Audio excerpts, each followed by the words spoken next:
Sapa Hati bersama Gus Agus. Assalamualaikum warahmatullahi wabarakatuh. Alhamdulillah, bismillah, wala hawla wala quwata illa billah. Qala Allahu ta'ala fil Qur'anil Karim, subhanaka la ilma lana illa ma'alamtana innaka antal alimul hakim. Wa qala aidan, qala rabbi shrah li sadri wa yassir li amri wahlul 'uqdatam min lisani yafqahu qawli, amma ba'du. Sobat Dimas Diajeng yang berbahagia, marilah kita senantiasa panjatkan puji syukur kepada Allah Subhanahu wa taala, yang mana atas limpahan nikmat yang Allah berikan kepada kita, khususnya adalah nikmat iman, juga nikmat kesehatan. Alhamdulillah sampai dengan hari ini kita masih bisa berjumpa kembali. Sobat Dimas Diajeng yang berbahagia,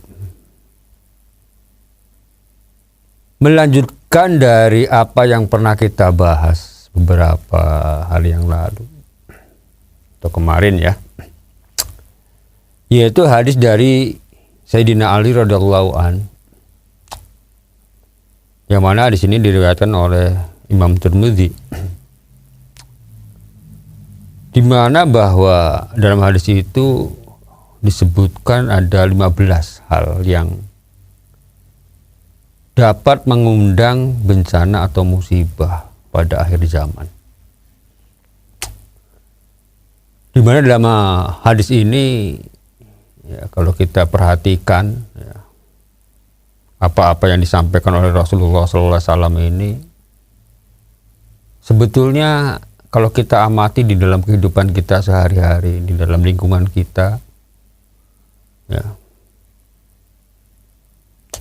itu boleh jadi ya banyak yang sudah mulai terjadi, perbuatan-perbuatan maksiat yang banyak dilakukan oleh manusia. Baik, kita lanjutkan lagi. Hadis ini adalah wartafa'at aswatu fil masajid.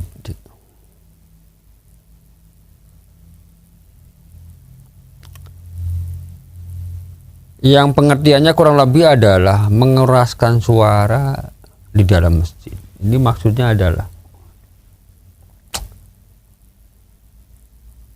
bahwa sebetulnya kan masjid itu adalah tempat untuk kita beribadah, tempat untuk kita menghadap Allah Subhanahu wa taala.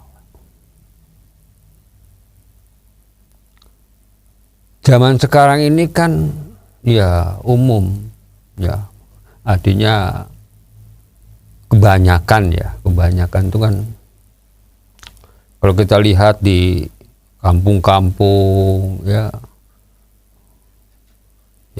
walaupun di kota juga sama sih sebetulnya. Namanya masjid itu kan hampir satu desa itu kan bisa jadi ada 1, 2, itu kan kadang-kadang lebih dari 1 masjidnya malahan. Ya, dalam satu kampung ini, satu desa. Ya paling tidak satu desa itu 1 masjid lah. Ini kalau di Indonesia kan seperti itu. Ya, yang masyarakatnya mayoritas muslim. Tidak hanya masjid, ya kan ada musola, ya, atau langgar lah. Ini malah hampir setiap RW ada ya Mas ya. Ya, yang namanya. Tapi kan kalau kita perhatikan yo, sekarang ini kan rata-rata yo ramenya kalau pas bulan Ramadan saja. Untuk tarawih gitu kan baru kelihatan ramai di hari pertama sampai ya pertengahan bulan Ramadan. Setelah itu ya rata-rata ya semakin meningkat, ya shopnya makin maju gitu ya Mas. Ya, tinggal 2 baris, kadang tinggal 3 baris. Ya artinya di sini adalah apa? Bahwa itu bulan Ramadan, apalagi kalau di luar bulan Ramadan. Kadang-kadang yang ikut jamaah cuma 2-3 orang. Ya kalau di musola-musola kan kayak gitu. Ya ada juga yang selalu penuh gitu ya kan. Tapi ya pada umumnya sangat ya semakin berkurang.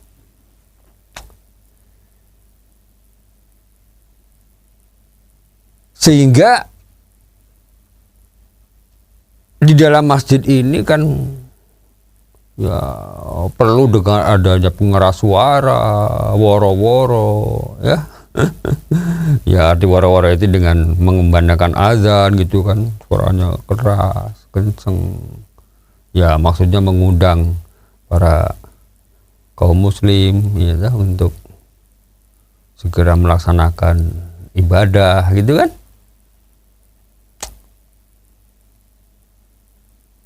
Dan dengan cara ini pun terkadang zaman sekarang itu hatinya itu tidak tergerak ya untuk cepat-cepat melaksanakan ibadah.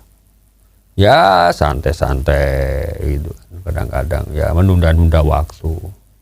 Yang mestinya adalah sholat itu lebih baik tepat pada waktunya.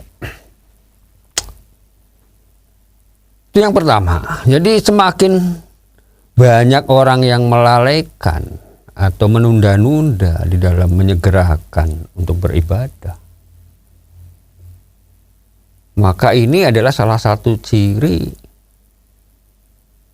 ya, yang dapat menyebabkan adanya musibah atau bencana. Yang kedua, maksud daripada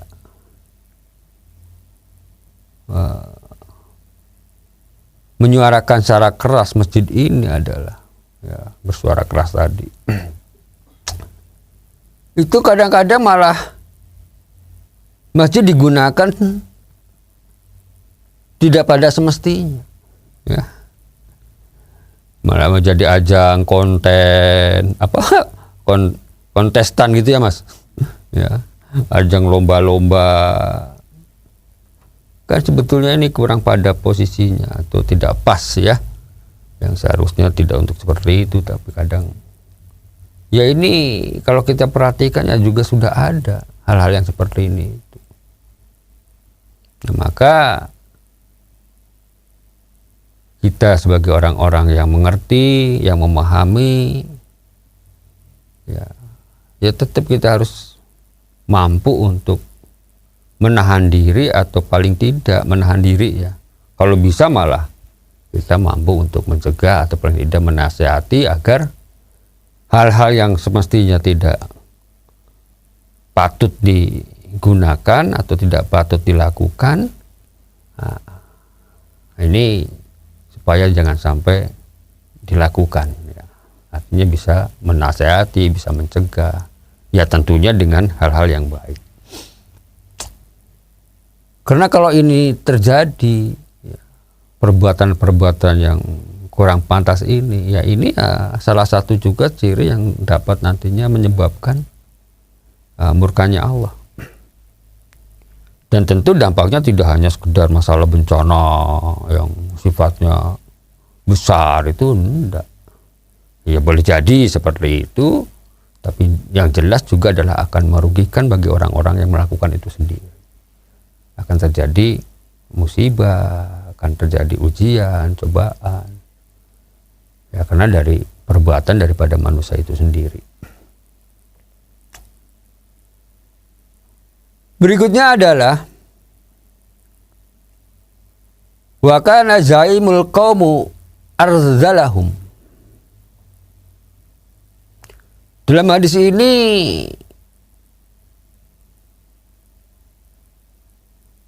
salah satu yang ya dapat menyebabkan murka Allah, ya artinya dapat mengundang bencana atau malapetaka,